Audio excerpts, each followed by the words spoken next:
20 বছর হয়ে গেছে নামাজের খবর নাই, 30 বছর হয়ে গেছে নামাজের খবর নাই, 40 বছর হয়ে গেছে নামাজের খবর নাই, 50 বছর হয়ে গেছে নামাজের খবর নাই। সমাজে এমন মানুষ আছে জীবন ভর কাটাইছে নামাজ ছাড়া।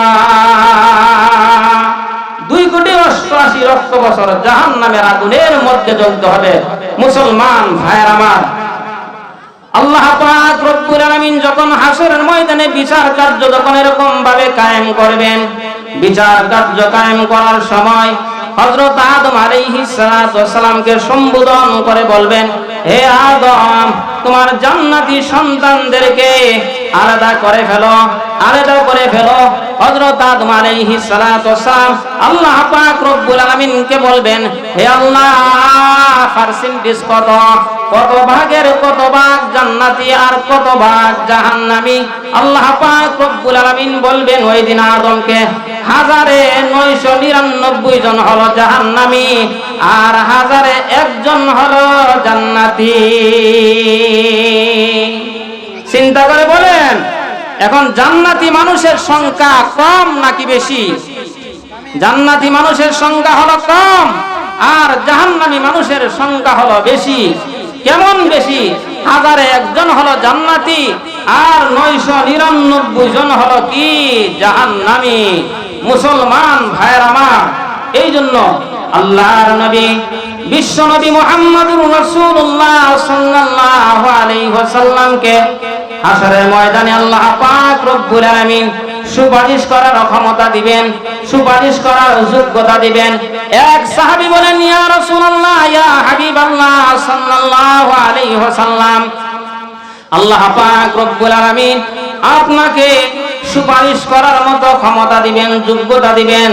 কঠিন কিয়ামতের ময়দানে আমার জন্য আপনি সুপারিশ করবেন, সুপারিশ করে আমাকে জান্নাতে নিয়ে যাবেন। আল্লাহর হাবিব সাল্লাল্লাহু আলাইহি ওয়াসাল্লাম বলেন, তোমাকে আমি সুপারিশ করে জান্নাতে নিয়ে যাব, তুমিও আমাকে দুনিয়ার মধ্যে সাহায্য করো, সহযোগিতা করো। সাহাবী বলেন, ইয়া রাসূলুল্লাহ, ইয়া হাবিবাল্লাহ, দুনিয়ার মধ্যে আপনাকে আমি কিভাবে সাহায্য করব, সহযোগিতা করব? ওই সাহাবী বলতেছেন, আল্লাহর হাবিব সাল্লাল্লাহু আলাইহি ওয়াসাল্লাম বলেন, বিকাসরাতিস সুজুদ, বেশি বেশি নামাজের মাধ্যমে দুনিয়াতে তুমি আমাকে সাহায্য করবা, সহযোগিতা করবা। বেশি বেশি নামাজ পড়লে, বেশি বেশি আল্লাহর ইবাদত করলে, 5 ওয়াক্ত নামাজের পড়া যদি পড়া হয়, চাষের নামাজ যদি পড়া হয়, তাহাজ্জুদের নামাজ যদি পড়া হয়, তাহলে বেশি বেশি নামাজ হবে। এই বেশি বেশি নামাজ পড়লে কঠিন কিয়ামতের ময়দানে বিশ্বনবী মুহাম্মদুর রাসূলুল্লাহ সাল্লাল্লাহু আলাইহি ওয়াসাল্লাম আপনাকে আমাকে সুপারিশ করে জান্নাতে নেবেন। সুপারিশ হলো প্রথমত 2 প্রকার, একটা হলো শাফাআতে কুবরা আর একটা হলো শাফাআতে সুগরা। শাফাআতে কুবরা কাকে বলে, শাফাআতে সুগরা কাকে বলে? শাফাআতে কুবরা আমাদের নবী মুহাম্মদুর রাসূলুল্লাহ সাল্লাল্লাহু আলাইহি ওয়াসাল্লাম যতক্ষণ পর্যন্ত সুপারিশ না করবেন, আবু জেহেলের বিচার কার্য শুরু হবে না, আবু লাহাবের বিচার কার্য শুরু হবে না।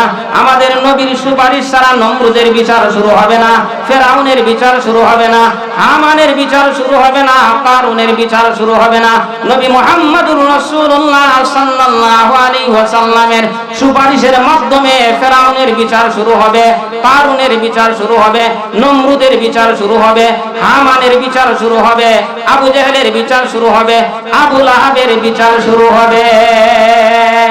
তাহলে ফেরাউনে যে সুপারিশ পাবে, নমরুদে যে সুপারিশ পাবে, আমরা কি ইমানদার হইয়া এই সুপারিশ পাইলে চলবে? চলবে না। মুসলমান ভাইয়ের আমার, তাহলে শাফাআতে কুবরা বলা হয় মুসলমান ও মুসলমান সবাই সেই সুপারিশটা পাবে রাসূলের পক্ষ থেকে। তবে এই সুপারিশ আমাদের পাইলে চলবে না, আমাদের আরো স্পেশাল সুপারিশ পাইতে হবে। আবার শাফাআতে সুগরা যেটা হলো ছোট সুপারিশ, ওই যে 999 জন জাহান্নামী আর একজন মাত্র কি জান্নাতি 1000-এর মধ্যে, তাহলে জান্নাতি মানুষের দল হলো ছোট, এই জন্য শাফাআতে সুগরা হলো কি ছোট। এই ছোট সুপারিশ আবার কয় প্রকার? 5 প্রকার। ছোট সুপারিশ কয় প্রকার? 5 প্রকার। হাসরের ময়দানে এক শ্রেণীর মানুষদেরকে আল্লাহ পাক রব্বুল আলামিন তাদের কাছ থেকে কোনো হিসাব নেবেন না, বিনা হিসাবে জান্নাতের ফয়সালা করে দিবেন। 2 নাম্বার হলো হিসাব নিবে, তবে হিসাবটা কঠিন হিসাব নিবে না, সহজ হিসাব নিবে। সহজ হিসাবের মাধ্যমে আল্লাহ পাক রব্বুল আলামিন তাদেরকে জান্নাতের ফয়সালা করে দিবেন। 3 নাম্বার সুপারিশ হলো জান্নাতের মধ্যে এক শ্রেণীর মানুষকে প্রমোশন এরকম ভাবে বাড়ায় দেওয়া হবে, প্রমোশন বৃদ্ধি করে দেওয়া হবে। মনে করেন দুনিয়ার মধ্যে দম্পতি ছিল, স্বামী স্ত্রী ছিল দুনিয়ার মধ্যে, এখন স্বামীও জান্নাতি হয়ে গেছে, স্ত্রীও জান্নাতি হয়ে গেছে। হ্যাঁ, হতে পারে স্বামী উপরের ক্লাসের জান্নাতে আর স্ত্রী নিচের ক্লাসের জান্নাতের, অথবা স্ত্রী উপরের ক্লাসে চলে গেছেন, স্বামী তার আমলের মাধ্যমে নিচে চলে আসছেন। এখন একজন আরেকজন তাদের মনের আশা এবং আকাঙ্ক্ষা হবে, দুনিয়ার মধ্যে যেহেতু আমরা একসাথে চলাফেরা করেছি, পশ্চিম পাড়া পলাশবাড়ি পশ্চিম পাড়াতে, আমরা আজকে জান্নাতের ভিতরে একসাথেই চলতে চাই। তখন আল্লাহ পাক রব্বুল আলামিন নবী রাসূলের সুপারিশের মাধ্যমে এই জান্নাতের প্রমোশন বৃদ্ধি করে দেওয়া হবে। যেই ব্যক্তি জান্নাতের নিচতলার মধ্যে আছে, আল্লাহর বিধানে উপর থেকে নিচে নামাবেন না, নিচে যিনি আছেন তাকে উপরে নিয়ে দেবেন নবী রাসূলের সুপারিশের মাধ্যমে। এটা হলো শাফাআতে সুগরার 3 নাম্বার প্রকার।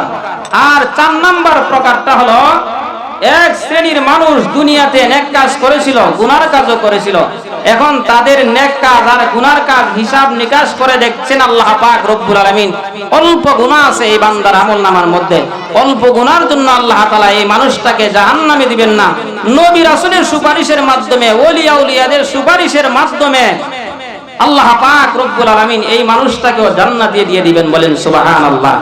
এই 4 প্রকারের এক প্রকারে অবশ্যই আমাদেরকে থাকতে হবে। যদি আমরা 5ম প্রকারে চলে যাই তাহলে অবশ্যই জাহান্নামের মধ্যে যেতে হবে। আরেক শ্রেণীর মানুষ আছে, তার আমলের মধ্যে শুধু গুনাহ আর গুনাহ। এই বান্দাটার হিসাব কঠিন কিয়ামতের ময়দানে আল্লাহ পাক রব্বুল আলামিন নেওয়ার পরে আল্লাহ তাআলা এই বান্দাটাকে এরকম ভাবে জাহান্নামে দিয়ে দিবেন। তাকে জাহান্নামে দেওয়ার পরে, উদাহরণস্বরূপ মনে করেন দুনিয়ার মধ্যে একটা মানুষ অন্যায় অপরাধ করেছেন, অন্যায় অপরাধ করার কারণে আদালতের পক্ষ থেকে রায় হয়েছে 50 বছর তার জেল। কত বছর? 50 বছর। 49 বছর 9 মাস জেল খাটছে, আর বাকি আছে কয় বছর? বাকি আছে 3 মাস। 49 বছর এরকম ভাবে তার কারাদণ্ড হয়েছে। 49 বছর 9 মাস জেল খাটছেন, কাটার পর বাকি আছে 3 মাস। এখন ব্যারিস্টার তার পক্ষে আদালতের দরবারে এরকম ভাবে সুপারিশ করছেন, আর মহামান্য বিচারপতি ব্যারিস্টারের সুপারিশ কি করে ফেলেছেন? কবুল করে ফেলেছেন। তার 3 মাসের জেল কি করে দিয়েছেন? এরকম ভাবে মাফ করে দিয়েছেন। মুসলমান ভাইয়ের আমার, ঠিক তেমনি ভাবে হাসরের ময়দানে আল্লাহর পক্ষ থেকে একটা মানুষ গুনাহ করছে, গুনাহ করার কারণে তার একটা শাস্তি নির্ধারণ করা হবে। উদাহরণস্বরূপ এই কথাটাই ধরে নেন, 50 বছর তার জাহান্নামের আগুনের মধ্যে কি করতে হবে? জ্বলতে হবে। এখন 49 বছর 9 মাস জাহান্নামের আগুনে জ্বলছে, আর যে 3 মাস বাকি আছে, এই 3 মাস বাকি থাকা অবস্থায় নবী মুহাম্মদুর রাসূলুল্লাহ সাল্লাল্লাহু আলাইহি ওয়াসাল্লামের সুপারিশে, ওলিয়া উলিয়াদের সুপারিশের মাধ্যমে এই ব্যক্তিটাকেও জাহান্নামের আগুন থেকে আল্লাহ পাক রব্বুল আলামিন মাফ দিবেন। বলেন সুবহানাল্লাহ। কি বলেন? এরকম সুপারিশ আমাদের পাইলে চলবে? চলবে না। ওই 4 প্রকারের এক প্রকারে থাকতে হবে, 5ম প্রকারের মধ্যে আইলেই সমস্যা। দুনিয়ার আগুন থেকে জাহান্নামের আগুন, 3000 বছর পর্যন্ত জাহান্নামের আগুনকে এরকম ভাবে উত্তপ্ত করা হয়েছে, আমাবস্যার রাতের ন্যায় অন্ধকারচ্ছন্ন হয়েছে। এই আগুনের মধ্যে জ্বালানো হবে, পুরানো হবে। একটা মোমবাতির আগুন যদি এখানের মধ্যে জ্বালানো হয়, আপনারা কেউ পারবেন 5 মিনিট এই মোমবাতির আগুনের মধ্যে নিজের আঙ্গুলটাকে রাখতে? পারবেন না, কেউ পারবেন না। তাহলে এই দুনিয়ার আগুন আমাদের জন্য কষ্ট, তাহলে জাহান্নামের আগুনটা আমাদের জন্য কি পরিমাণের কষ্ট হবে একটু চিন্তা করে দেখুন। আল্লাহ পাক রব্বুল আলামিন বলেন, ওয়াবাশশিরিল লাযীনা আমানু ওয়া আমিলুস সালিহাতি আন্না লাহুম জান্নাতিন তাজরি মিন তাহতিহাল আনহার। হে মুহাম্মদুর রাসূলুল্লাহ সাল্লাল্লাহু আলাইহি ওয়াসাল্লাম, আপনি তাদেরকে জান্নাতের সুসংবাদ দিয়ে দিন যারা আপনার উপর ঈমান আনছে, এবং নেক আমল করেছে, ঈমান আর আমল যারা আনছে তাদেরকে ওই জান্নাতের সুসংবাদ দিন, যেই জান্নাতের তল দেশ দিয়া এরকম ভাবে শরাবের কি থাকবে, নহর থাকবে, মধুর নহর থাকবে, এরকম ভাবে আরো যত নাজ নিয়ামত আছে সবগুলি থাকবে। জাহান্নামী মানুষ জান্নাতি মানুষগুলি এই সমস্ত নিয়ামতগুলি কি করতে থাকবেন, ভোগ করতে থাকবেন। হুর, আল্লাহ পাক রব্বুল আলামিন বলেন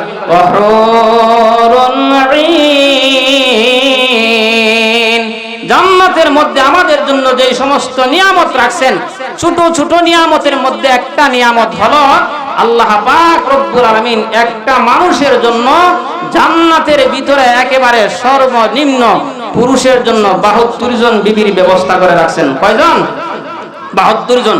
72 জনের মধ্যে 70 জন তাদেরকে জান্নাতের ভিতরে আল্লাহ পাক রব্বুল আলামিন কি করেছেন, সৃষ্টি করেছেন। তাদেরকে বলা হয় হুর ওয়া হুরুন ঈন। এই হুর একটা নিয়ামত, এটা হলো জান্নাতের মধ্যে ছোট নিয়ামত। হুর আল্লাহ পাক রব্বুল আলামিন রাখছেন। বিশ্বনবী মুহাম্মদুর রাসূলুল্লাহ সাল্লাল্লাহু আলাইহি ওয়াসাল্লাম বলেন, এই জান্নাতের ভিতরে যে হুরে গিলমান আছে, জান্নাতীর হুররা যদি এই দুনিয়ার মধ্যে যত সমুদ্র আছে, যত পানি আছে, সমস্ত পানি যদি একসাথে করা হয়, আর এই পানির মধ্যে যদি জান্নাতি নারীরা, জান্নাতি বিবিরা যদি একটু তুথুনি কেফ করে, সারা দুনিয়ার পানি মধুর মতো মিষ্টি হয়ে যাবে। বলেন সুবহানাল্লাহ। মুসলমান ভাইয়ের আমার, এই নিয়ামত আল্লাহ পাক রব্বুল আলামিন রাখছেন। আল্লাহর নবী সাল্লাল্লাহু আলাইহি ওয়াসাল্লাম আরো বলেন, জান্নাতি হুররা যদি এরকম ভাবে দুনিয়ার মধ্যে তাদের আঙ্গুল অথবা কবজি পর্যন্ত দিয়ে এরকম ভাবে দুনিয়াতে যদি নিক্ষিপ্ত করে, তাহলে সারাটা দুনিয়া কি হয়ে যাবে, আলোকিত হয়ে যাবে, আর কোনোদিন কি হবে না, অন্ধকার হবে না। এই নিয়ামতগুলি আল্লাহ পাক রব্বুল আলামিন আমাদের জন্য জান্নাতের ভিতরে রাখছেন। বলেন সুবহানাল্লাহ। এই হুরে গিলমান, এটা হলো ছোট নিয়ামত। এই ছোট নিয়ামতের মধ্যে আরো নিয়ামত আছে, কয়েক ধরনের নিয়ামত আছে জান্নাতের ভিতরে। ফল ফ্রুটের ব্যবস্থা আল্লাহ পাক রব্বুল আলামিন আমাদের জন্য করে রাখছেন, ঈমানদারদের জন্য, জান্নাতি ব্যক্তিদের জন্য আল্লাহ পাক রব্বুল আলামিনের পক্ষ থেকে এরকম ভাবে রাখা হয়েছে।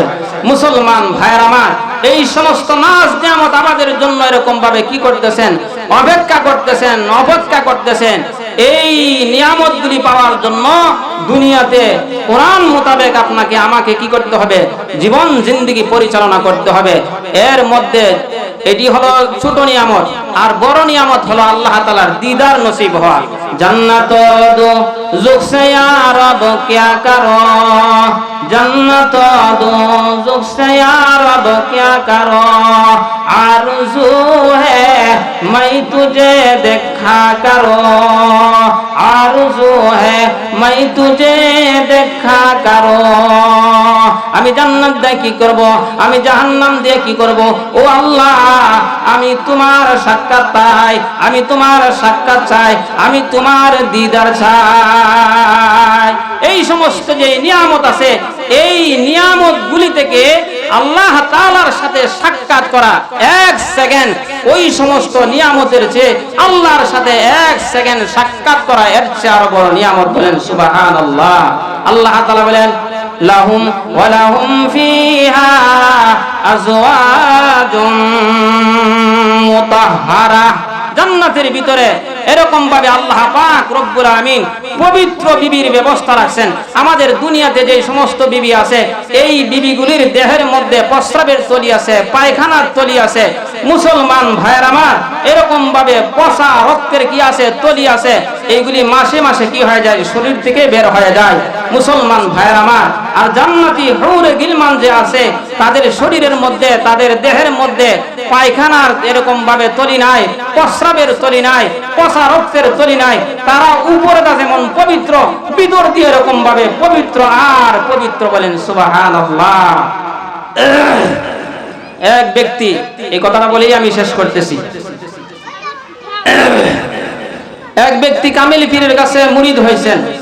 মুরিদ হওয়ার পর কামিল পীর যেরকম ভাবে নামাজ পড়ে, ওই ব্যক্তি এরকম ভাবে কি করেন 5 ওয়াক্ত নামাজ পড়েন। কামেল পীর যেরকম ভাবে তাসবিহ তাহলিল পাঠ করেন, এই ব্যক্তি এরকম ভাবে তাসবিহ তাহলিল কি করেন পাঠ করেন। তো এই ব্যক্তি একদিন কামিল পীরের কাছে যায় বলতেছেন যে হযরত, আমার একটা বান্দি আছে, বান্দিটাকে আমি কি করে দিব, বিক্রি করে দিব। আর বান্দির পক্ষ থেকে মালিকের কাছে আবদার রাখছেন যে আপনি একজন কামিল পীরের মুরিদ, আপনার পীরও নামাজ পড়ে, আপনিও নামাজ পড়েন, আবার আপনি আমাকে নামাজ পড়ার জন্য এরকম ভাবে কি করে দিয়েছেন, ব্যবস্থা করে দিয়েছেন। যেহেতু আপনি বিক্রি করে দিবেন, আপনি হইলেন আমার মালিক, আমি হইলাম আপনার বান্দি, তবে আপনি আমাকে যে বিক্রি করবেন একজন ভালো মানুষ দেখা, নেককার মানুষ দেখা, নেককার মানুষের কাছে কি করবেন, বিক্রি করবেন, যাতে করে আমাকে নামাজের ব্যবস্থা করে দেন আর আমি কি করতে পারি, নামাজ পড়তে পারি। মুসলমান ভাইয়ের আমার, তো এই ব্যক্তি একজন দরবেশের কাছে গেছেন তার বান্দিকে নিয়ে, বান্দিকে বিক্রি করার জন্য। যাওয়ার পর দরবেশ সাহেবকে বলতেছেন আমার বান্দি বিক্রি করে দিব। দরবেশ বলতেছেন আপনার বান্দির মূল্য কত? যিনি বিক্রি করবেন তিনি বলতেছেন আপনি যা দিবেন তাই আমি আপনাকে দিয়ে দিব। তাহলে কি বলেন, সহজ হয়ে গেল না? সহজ হয়ে গেল। এখন দরবেশ বলতেছেন তোমার বান্দির মূল্য হলো একটা খেজুরের বীজ। মুসলমান ভাইয়ের আমার, তখন যিনি বিক্রি করবেন বান্দি, তিনি বলতেছেন মাত্র একটা খেজুরের বীজ দিবেন? আমার বান্দির মূল্য স্বরূপ একটা খেজুরও না, অর্ধেকটা খেজুরও না, মাত্র খেজুরের বীজ দিবেন? দরবেশ বলতেছেন যা বলছি বলছি, যেটুক বলছি আমি বেশি বলে ফেলেছি, দিলে দাও না। হলো তোমাদের বসবাসের স্থান ঘর। আল্লাহ পাক রব্বুল আলামিন নবীর বিবিদেরকে সম্বোধন করে, মুসলমানদের নারীদেরকে সম্বোধন করে বলেছেন, মুসলমানদের নারীরা বলতে এখানের মধ্যে রৌশনের সাথে অন্তর্ভুক্ত, বেগম খালেদা জিয়া অন্তর্ভুক্ত, সাবেক প্রধানমন্ত্রী শেখ হাসিনা অন্তর্ভুক্ত। মুসলমান ভাইয়ের আমার, ঈমান হলো এক জিনিস আর আমল হলো এক জিনিস। যেমন কালেমা বিশ্বাস করার নাম হলো ঈমান, নামাজ বিশ্বাস করার নাম হলো ঈমান, রোজা বিশ্বাস করার নাম হলো ঈমান, আর রোজা রাখার নাম হলো আমল। নামাজ বিশ্বাস করার নাম ঈমান আর নামাজ পড়ার নাম হলো আমল। এই জন্য আল্লাহ তাআলা বলেন ওয়াবাশশিরিল্লাযীনা আমানু ওয়া আমিলুস সালিহাতি আন্না লাহুম জান্নাতিন তাজরি মিন তাহতিহাল আনহার। হে মুহাম্মদুর রাসূলুল্লাহ সাল্লাল্লাহু আলাইহি ওয়াসাল্লাম, আপনি তাদেরকে জান্নাতের সুসংবাদ দিয়ে দিন যারা ঈমান আনছে, ঈমান আনার পর নেক আমল করেছে, যারা আমি আল্লাহকে বিশ্বাস করেছে, জান্নাত জাহান্নামকে বিশ্বাস করেছে, করার পর 5 ওয়াক্ত নামাজ পড়ে, রমজানুল মুবারক মাসের মধ্যে রোজা রাখে, টাকা পয়সা থাকলে হজ করে, যাকাত দেয়, তাদেরকে ওই জান্নাতের সুসংবাদ দিয়া দিন, যেই জান্নাতের তল দেশ দিয়া দুধের নহর থাকবে, শরবতের নহর থাকবে, মধুর নহর থাকবে। আর জান্নাতি ব্যক্তিরা জান্নাতে যাওয়ার পর এই নাজ নিয়ামতগুলি ভোগ করতে থাকবে। আর যদি ঈমান না আনে, নেক আমল যদি না করে, আল্লাহ বলেন ওয়াকুদুহান নাসু ওয়াল হিজারা, যারা ঈমান আনবে না, যারা নেক আমল করবে না, তাদেরকে জাহান্নামের আগুনের লাকড়ি বানানো হবে, জাহান্নামের মধ্যে তাদেরকে নিক্ষিপ্ত করা হবে। বিশ্বনবী মুহাম্মদুর রাসূলুল্লাহ সাল্লাল্লাহু আলাইহি ওয়াসাল্লাম বলেন, এই জাহান্নামের আগুনটাকে 1000 বছর পর্যন্ত উত্তপ্ত করা হয়েছে। উত্তপ্ত করার পর সেই জাহান্নামের আগুন লাল রং ধারণ করেছে। আরো 1000 বছর পর্যন্ত উত্তপ্ত করা হয়েছে। তারপরে সেই জাহান্নামের আগুন সাদা রং ধারণ করেছে। আরো 1000 বছর পর্যন্ত উত্তপ্ত করা হয়েছে। তারপরে সেই জাহান্নামের আগুনটা আমাবস্যার রাতের ন্যায় অন্ধকার উচ্ছন্ন হয়েছে।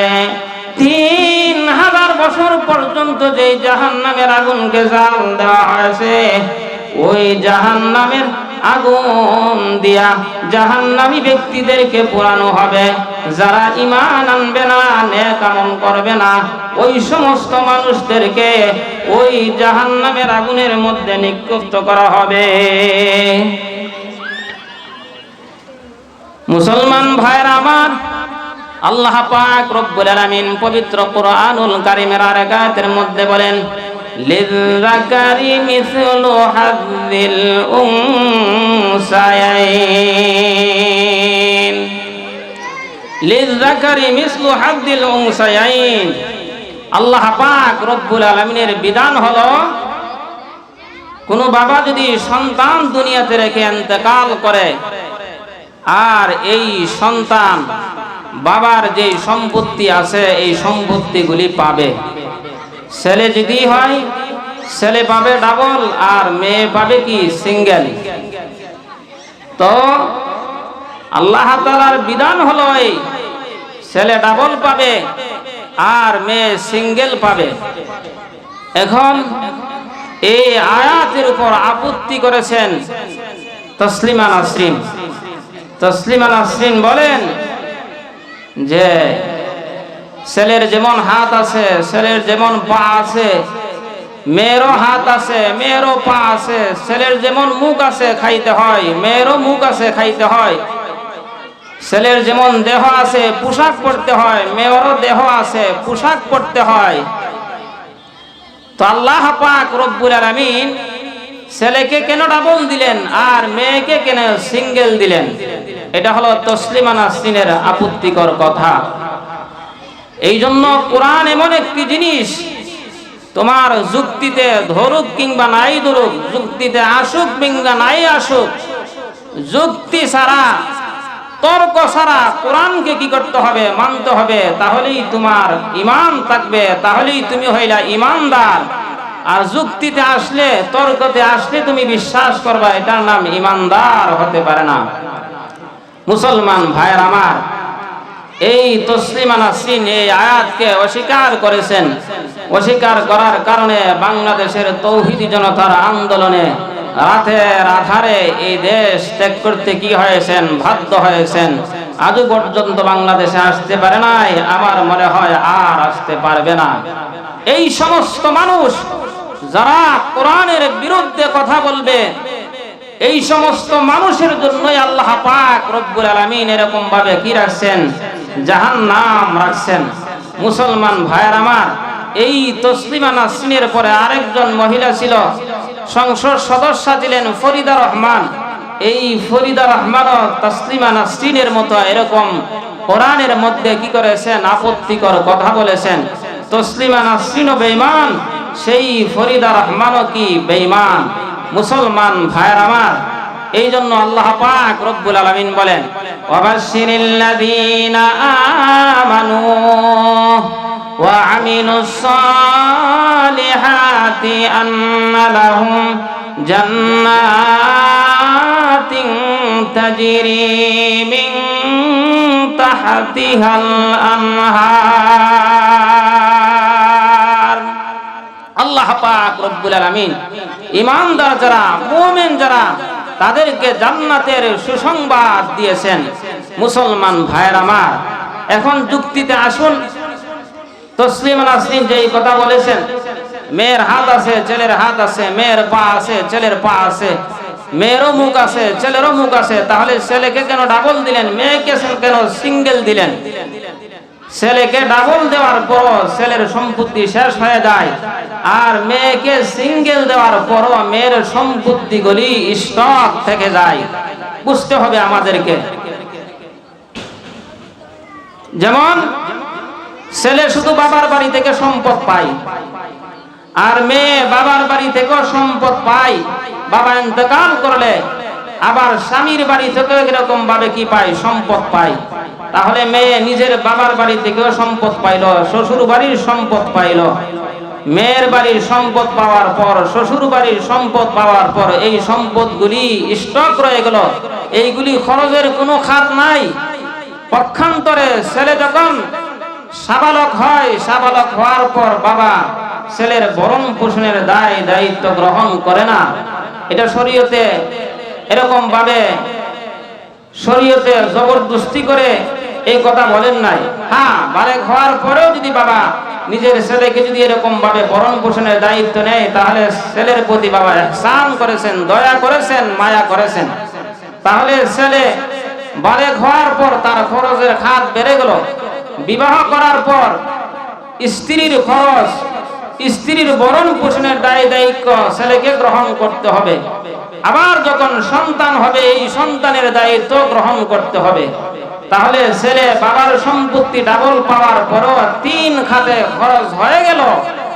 আর মেয়ে সিঙ্গেল পাওয়ার পরও মেয়ে সাবালক আর নাবালকের প্রশ্ন নাই, বিবাহর আগ পর্যন্ত বাবার অধীনে থাকবে। বিবাহ হওয়ার পর মরণের আগ পর্যন্ত স্বামীর অধীনে থাকবে। স্বামী ভরণ পোষণের দায়িত্ব কি করবে? গ্রহণ করবে। আর সন্তানাদি যে জন্ম দিবে মেয়ে, এই সন্তানাদিরও ভরণ পোষণের দায়িত্ব তার স্বামী গ্রহণ করবে। তাহলে মেয়ের খরচ নাই। মেয়ে যেই সম্পত্তি পাইল সিঙ্গেল পাওয়ার পরও এইগুলি রয়ে গেল। আর ছেলে ডাবল পাওয়ার পরও 3 খাতে তার খরচ হয়ে গেল। মুসলমান ভাইয়ের আমার, এটা হলো যুক্তি। যুক্তিতে আসুক আর নাই আসুক, কোরআনকে মানতে হবে, কোরআনকে গ্রহণ করতে হবে। মুসলমান ভাইয়ের আমার, যুক্তি ছাড়া কোরআনকে মানার নামই হলো ইমানদার। আর সেই ইমানদারের জন্যই আল্লাহ পাক রব্বুল আলামিন রাখছেন কি? জান্নাত। তাহলে যেই কথাটুকু আমি বলতেছিলাম, ঈমান হলো এক জিনিস, আমল হলো এক জিনিস। ঈমান কার নাম? নামাজ বিশ্বাস করার নাম হলো ঈমান, আর নামাজ পড়ার নাম হলো আমল। রোজা বিশ্বাস করার নাম হলো ঈমান, আর রোজা রাখার নাম হলো আমল। হজ বিশ্বাস করার নাম হলো ঈমান, আর হজ আদায় করার নাম হলো কি? আমল। আল্লাহ তাআলা বলেন, ইন্নাস সালাতা কানাত আলাল মুমিনিনা কিতাবাম মাওকুতা।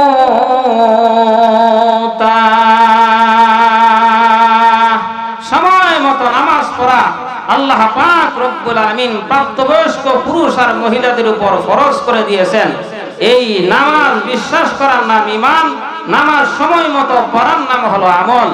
আল্লাহ তাআলা বলেন, ইয়া আইয়ুহাল্লাযীনা আমানু কুতিবা আলাইকুমুস সিয়ামু কামা কুতিবা আলাল্লাযীনা মিন ক্বাবলিকুম লাআল্লাকুম তাত্তাকুন। হে ঈমানদাররা, আমি মহান রব্বুল আলামিন তোমাদের উপর মাহে রমজানুল মুবারকের রোজা ফরজ করেছি, যেমনি ভাবে পূর্ববর্তী পুরুষদের উপর ফরজ করেছিলাম, যাতে করে তোমরা তাকওয়া অর্জন করতে পারো। সামনে রমজান মাস আসতেছে। আল্লাহ তাআলা আমাদের উপর রমজান মাসে রোজা ফরজ করেছেন। রোজা বিশ্বাস করার নাম হলো ঈমান, আর রোজা রাখার নাম হলো আমল। ওয়ালিল্লাহি আলান নাসি হিজ্জুল বাইতি মান ইসতাতাআ ইলাইহি সাবিলা। বিশ্বাস করার নাম হলো ঈমান, আর হজ রাখার নাম, হজ পালন করার নাম হলো আমল। এই ঈমান আর আমল যারা আল্লাহর উপর ঈমান আনছে, নেক আমল করেছে, সহিহ নিয়তে নবীর তরিকা মোতাবেক জীবন পরিচালনা করেছেন, ওই সমস্ত মানুষদেরকে আল্লাহ পাক রব্বুল আলামিন বিশ্বনবী মুহাম্মদুর রাসূলুল্লাহ সাল্লাল্লাহু আলাইহি ওয়াসাল্লামের মাধ্যমে জান্নাতের সুসংবাদ দিতেছেন। ওই সমস্ত মানুষদেরকে আল্লাহ পাক রব্বুল আলামিন জান্নাতের সুসংবাদ দিতেছেন। ওয়াবাশশিরিল লাযীনা আমানু ওয়া আমিলুস সালিহাতি আন্না লাহুম জান্নাতিন তাজরি মিন তাহতিহাল আনহার। এমন জান্নাত তাদেরকে দেওয়া হবে যেই জান্নাতের তল দেশ দিয়া মধুর ঝর্ণা থাকবে, দুধের ঝর্ণা থাকবে, এরকম ভাবে শরবতের ঝর্ণা থাকবে। শুধু নাজ নিয়ামত আল্লাহ পাক রব্বুল আলামিন জান্নাতি ব্যক্তিদের জন্য জান্নাতের ভিতরে রেখেছেন। আমাদের সমাজের মধ্যে এক শ্রেণীর মানুষ আছে, বলে থাকেন যে হুজুর নামাজ যদি নাও পড়ি কিন্তু ঈমান কি আছে? ঠিক আছে, নামাজ না পড়লে তার ঈমান ঠিক আছে, সেই ব্যক্তি বলতেছেন।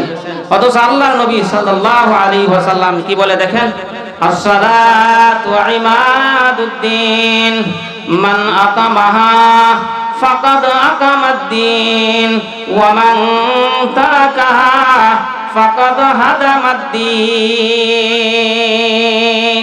যেই ব্যক্তি নামাজ পড়লো না সে ঈমানের খুঁটিকে কি করে দিল? ধ্বংস করে দিল। মনে করেন একটা বিল্ডিং, এই বিল্ডিং এর ছাদ আছে, এই বিল্ডিং এর ছাদ কিন্তু খুঁটি যে আছে, পিলার যে আছে, এই পিলারের মধ্যে কি আছে? দাঁড়ানো আছে। এখন কোন মানুষ যদি বলেন আমার খুঁটির দরকার নাই, পিলারের দরকার নাই, শুধু ছাদের দরকার, কি বলেন? পিলার যদি ভেঙে দেয় তার ছাদ ঠিক থাকবে? ছাদ ঠিক থাকবে না। এখন কোন মানুষ যদি বলেন হুজুর নামাজ না পড়লো ঈমান ঠিক আছে, ওই ব্যক্তি হবে ওই ব্যক্তির মতো বোকা। নামাজ যেই ব্যক্তি না পড়বে তার ঈমানের খুঁটিকে সে কি করে দিবে? ধ্বংস করে দিবে। ঈমানের খুঁটিকে যদি ধ্বংস করে দেওয়া হয় তাহলে কিন্তু এই ব্যক্তি অবশ্যই অবশ্যই কোথায় যেতে হবে? জান্নাতের মধ্যে যেতে হবে। আরেক শ্রেণীর মানুষ আছে সমাজের মধ্যে, এরকম ভাবে বলতে থাকেন আমি গুনাহগার, নবী আছেন সুপারিশগার। আরবিতে একটা প্রবাদ আছে, কালিমাতু হাক্কিন উরিদা বিহাল বাতিল। কথা সত্য, মতলব খারাপ। আমি গুনাহগার, নবী আছেন সুপারিশগার। নবী তোমার জন্য সুপারিশ করে তোমাকে কোথায় নিয়ে যাবেন? জান্নাতে নিয়ে যাবেন। অথচ নবী মুহাম্মদুর রাসূলুল্লাহ সাল্লাল্লাহু আলাইহি ওয়াসাল্লাম কি বলে দেখেন, মুহাম্মদুর রাসূলুল্লাহ সাল্লাল্লাহু আলাইহি ওয়াসাল্লাম বলেন মান তারাকাস সালাহ মান তারাকাস সালাতা আমিদান আও ক্বালা মুতাআম্মিদান উলকিয়া ফিন্নার সামানিনা হুকবাতান আও কামা ক্বালা আলাইহিস সালাতু ওয়াস সালাম। বিশ্বনবী মুহাম্মদুর রাসূলুল্লাহ সাল্লাল্লাহু আলাইহি ওয়াসাল্লাম বলেন, যেই ব্যক্তি অবহেলা করে, অলসতা করে, এক ওয়াক্তের নামাজ আরেক ওয়াক্তের মধ্যে এরকম ভাবে প্রবেশ করে দিয়েছেন, ফজরের নামাজ জোহরের সময় আদায় করেছেন, আসরের নামাজ মাগরিবের সময় আদায় করেছেন, মাগরিবের নামাজ এশারের সময় আদায় করেছেন। আল্লাহর নবী সাল্লাল্লাহু আলাইহি ওয়াসাল্লাম বলেন সামানিনা হুকবাতান, 2,88,00,000 বছর জাহান্নামের মধ্যে জ্বলতে হবে। অথচ আমাদের ব্যাখ্যা করে বুঝাই দেন, আপনি যে বলছেন একটা খেজুরের বীজ, একটা খেজুরের দানা আমার বান্দি মূল্য যে বলছেন বেশি বলছেন, দিলে দিতাম, না দিলে চলে যাইতাম, আমি আজকে আপনার কাছে আমার বান্দি দিয়া যাব। তবে আপনি যে বেশি বলে ফেলেছেন এটার ব্যাখ্যা দেন মুসলমান ভাইরা আমার।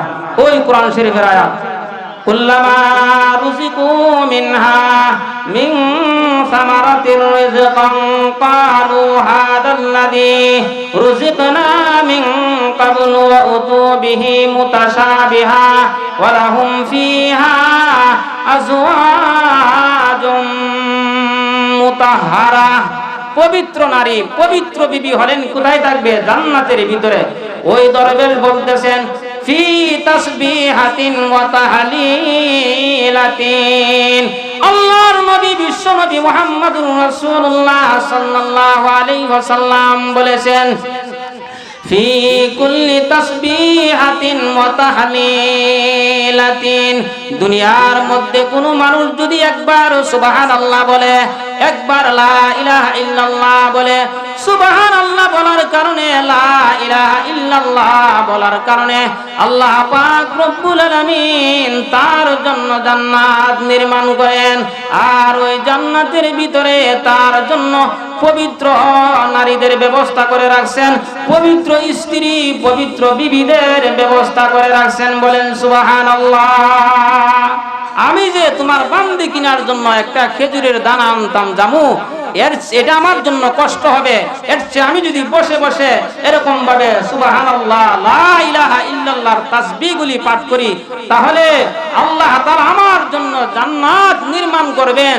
বিশ্বনবী মুহাম্মদুর রাসূলুল্লাহ সাল্লাল্লাহু আলাইহি ওয়াসাল্লাম বলেছেন, আর ওই জান্নাতের ভিতরে এই সমস্ত নাজ নিয়ামতগুলি আল্লাহ পাক রব্বুল আলামিন জান্নাতি ব্যক্তিদের জন্য রাখছেন। বলেন সুবহানাল্লাহ। এই জন্য চারটা কাজ করতে হবে, একটা হলো ঈমান, আর একটা হলো আমল। ঈমান আমল, ঈমান আর আমল সহিনিয়তে আর নবীর তরিকায় করতে হবে। সহিনিয়ত নবীর তরিকা, সহিনিয়ত নবীর তরিকা। আমরা যদি নামাজ পড়তে পারি, রোজা রাখতে পারি, হজ করতে পারি, যাকাত দিতে পারি, আর এটা হলো সহিনিয়তে করতে হবে, বিশ্বনবী মুহাম্মদুর রাসূলুল্লাহ সাল্লাল্লাহু আলাইহি সাল্লামের তরিকায় করতে হবে। তাহলে আল্লাহ পাক রব্বুল আলামিন আপনার জন্য আমার জন্য সাজানো জান্নাত রাখছেন। সেই জান্নাত আমাদের জন্য অপেক্ষা করতেছেন। জান্নাতের ভিতরে যে পবিত্র নারীদের ব্যবস্থা করে রাখছেন, এইগুলি অপেক্ষা করতেছেন। আর আল্লাহর কাছে বলতেছেন, আল্লাহ আমার স্বামী যিনি হবেন তাকে আপনি দুনিয়া থেকে এই জান্নাতের ভিতরে পাঠাই দেন, জান্নাতের ভিতরে পাঠাই দেন। আল্লাহ পাক রব্বুল আলামিন আপনাকে আমাকে ঈমান এবং আমল সহিনিয়তে নবীর তরিকায় করে জান্নাতের অধিকারী হওয়ার তৌফিক দান করুন। সবাই বলেন আমিন। ওয়া আখির দাওয়ানা আনিল হামদুলিল্লাহি রাব্বিল আলামিন।